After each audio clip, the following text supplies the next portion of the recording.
All right. So for those of you, yeah, that's right. All right. Off to a great start. Okay. All right. So for those of you who don't know me, I'm Lynn. I've been coming to Pastor Joe's for about a year on and off. All right. So here's the thing. I'm an interesting person, and if y'all know me, y'all know me. All right. So here's the thing.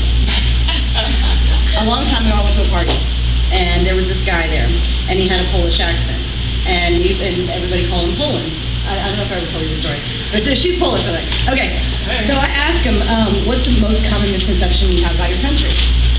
And like silence, and my husband at the time told me, why do you ask these questions of people? And I'm like, well, honestly, I'm not a fan of pleasantries. I'm not going to sit there and pretend like everybody just cares about how we're doing. No, what it is, get down to the brass tacks, ask the hard questions, get the hard answers, make people think a little. So, I'm about to ask y'all a question.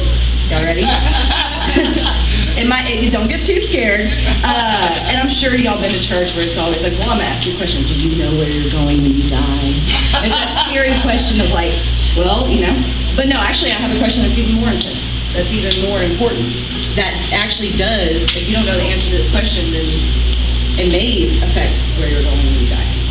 So the question is, what defines you? Anybody think they know? What defines you? Think of a couple words. I don't know, you don't have to say it out loud. They don't jump to tell me. Okay, it brings me to the scripture. It's in James, if I can find it real quick.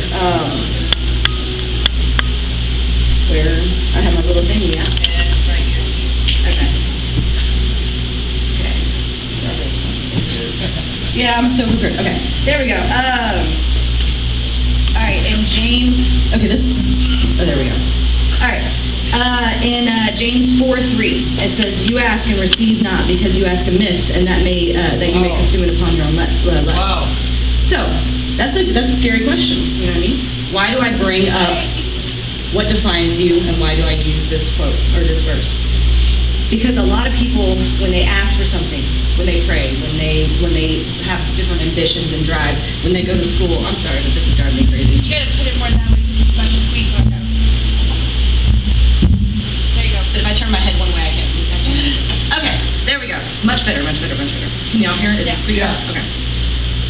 Okay, so, all right, the whole point is, if you don't know what defines you, then you don't know who you are. So when you're asking, you don't even know what you're asking for. Why would you ask God for something that's not in His will for your life? Right. That's why a lot of people they get frustrated with God. They get angry with God because they've asked and they've asked and they've asked and they haven't gotten what they wanted. Well, maybe you got an answer, and the answer was no.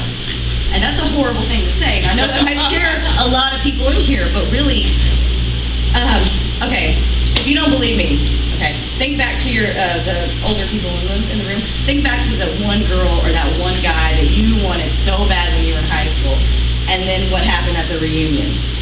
Thank you, God, for not answering that part. There's a lot of situations where that, right? Okay? There's a lot of situations where that comes out. So, define. All right, here we go.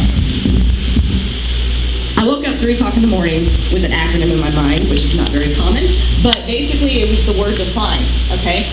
First one, D. What drives you? Why are you here? What is your purpose? Do you even know? Wow. A lot of people don't. Let's be honest with you. Wow. Why don't people know?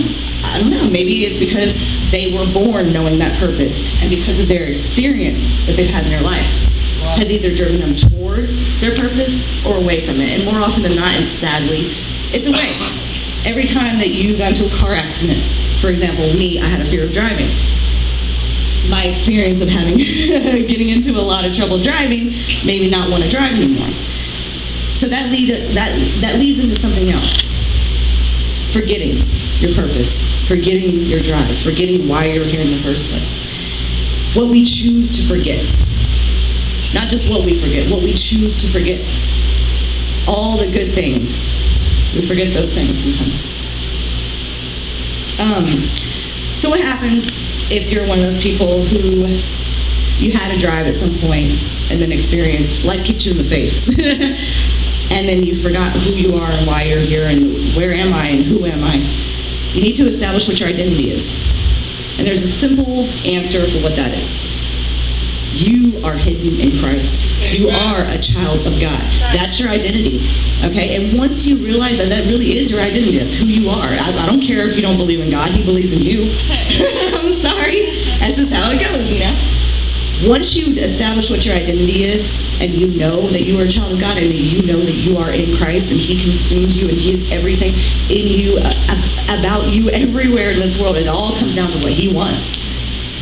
And He wants something good for you. He doesn't want bad for anybody. He really doesn't. He wants you to be the best you can be according to His purpose. Amen. So once you establish your identity, then you get to say never, because nothing is impossible. Amen. On your own volition, on your own, you trying to do things in your own way, it didn't work, did it? That's why you forgot who you are. So give it a try. Say, you know what, never say never. Nothing is impossible. And then lastly, start your journey. Go on that endeavor. Go on that endeavor. Live. It's easy. Now do you know who you are? Now, not to get all too preachy, I believe that us five have found what defines us. Amen. Our process started at birth, and not all of us stayed on course. I know I'm moving this thing along. Anyway, our process started at birth, and not a lot of us stayed on course. But today isn't just a show of commitment to God, and it's about an endeavor of what we are in our own personal lives, or a title. It's essentially us trying to tie the whole first chapter of our lives together, ending that first chapter and beginning the new life. From yesterday on, we were not who we are today. Amen. And every day after that, we become closer and closer and closer to who we were supposed to be. So the first chapter of our life was essentially character development, finding out what defines us. I'm a writer, so I love I'm going to speak to you as an author.